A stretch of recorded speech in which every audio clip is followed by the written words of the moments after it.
Une des plus-values de la transcommunalité pour moi est certainement le fait, notamment dans un centre culturel, de mettre les gens ensemble, de les faire partager, de les faire réfléchir sur des problématiques et également de les mettre en projet afin qu'eux-mêmes deviennent porteurs d'un développement, parce qu'en effet la transcommunalité c'est faire ensemble ce qu'on ne peut presque plus faire tout seul.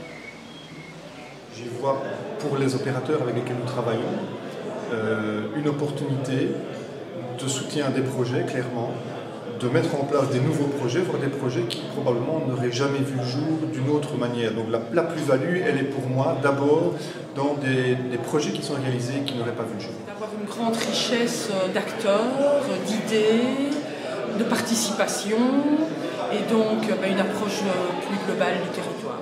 Nous, on fait la force de pouvoir échanger des pratiques des uns des autres dans chacune de nos communes.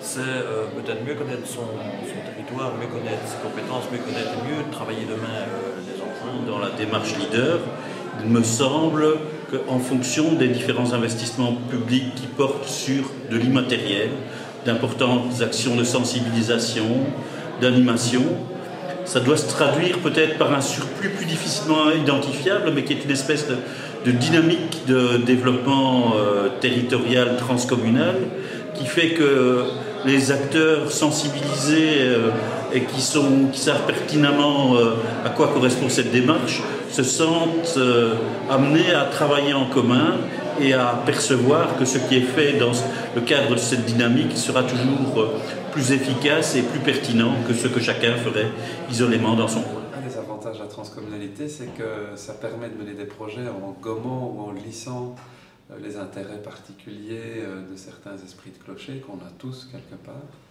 Et donc quand on se met ensemble sur un territoire transcommunal, on est obligé un petit peu de chacun mettre un peu d'eau dans son vin et finalement ça fait un projet qui est un peu plus cohérent et un peu plus lisse que ce qu'on aurait si on défendait chacun des velléités de coq sur son tas de fumier. C'est la capacité de se pencher sur des problématiques qui dépassent clairement le cadre communal pour pouvoir y répondre collectivement et donc mettre en musique des moyens humains et financiers également pour pouvoir y répondre. C'est notamment l'échange d'expériences, c'est très intéressant de pouvoir communiquer sur la manière dont les projets ont été menés ailleurs et de pouvoir ensemble créer un projet plus efficace. Certaines actions ont plus d'impact ou plus de pertinence sur une plus grande échelle, à l'échelle d'un territoire de la Haute-Meuse. Exemple, les groupements d'employeurs. Donc c'est de dire que différentes structures s'unissent pour engager quelqu'un.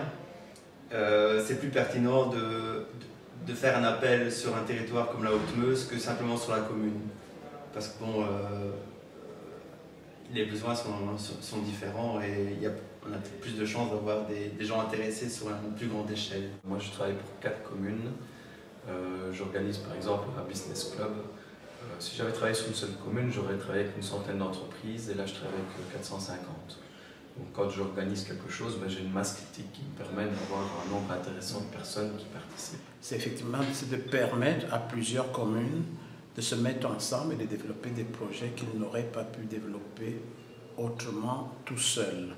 Et donc dans cette dynamique, il y a en même temps la mise en commun des moyens, mais il y a aussi un résultat qui est un résultat important aussi bien pour les citoyens de l'ensemble des communes qui participent à la transcommunalité que pour l'ensemble des élus locaux participant au nom de leur commune dans cette expérience de la transcommunalité. C'est l'apport de moyens et le partage de ces moyens et le fait de fédérer des initiatives, fédérer des acteurs qui ensemble sont plus forts. Par rapport au débat qu'on a pu avoir ici au sein du réseau, on sent que la réussite tient à la mise en cohérence qu'on arrive à faire à la fois sur l'échelle territoriale, donc si on a différents dispositifs, que ce soit lié à rivières, galles, forêts, etc., arriver à une cohérence territoriale de ces dispositifs pour, à un moment au sein d'une même structure, stabiliser une vision stratégique commune qu'on peut asseoir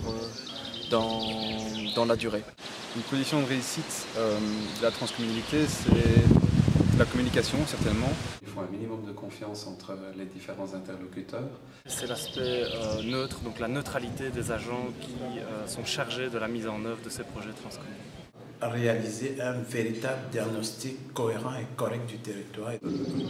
Avant tout au niveau politique, que les gens doivent se rencontrer et arriver à un projet commun. Donc responsabiliser qui, notamment les politiques, et leur faire prendre des responsabilités dans les actions entreprises. La capacité de s'ouvrir humainement, tout simplement, pouvoir entendre l'autre, le connaître, se faire connaître. Et donc voilà, c'est une histoire d'humain et d'ouverture. C'est la viabilité du projet. C'est un projet qui au niveau communal n'a pas de sens, mais prend tout son sens au niveau transcommunal. Si je veux être un peu provocateur, je vais dire qu'une des conditions de réussite, c'est peut-être d'avoir précisément une structure qui ne soit pas inscrite dans le temps et dans la durabilité. Auquel cas la structure va exister pour elle-même, mais pas forcément pour faire exister les projets de territoire qui peuvent émerger. Aller vers les gens, leur expliquer un peu la démarche qu'on souhaite faire, de faire un projet transcommunal, d'aller voir individuellement peut-être les gens, de papoter, de boire un petit verre et de faire la même démarche au sein des autres acteurs du territoire concerné. Une fois qu'on a créé tout ce dialogue, ces rencontres, qu'on développe des actions, etc., il faut de l'argent. Donc là, c'est peut-être la difficulté que nous on rencontre. Une visibilité et une transparence maximale.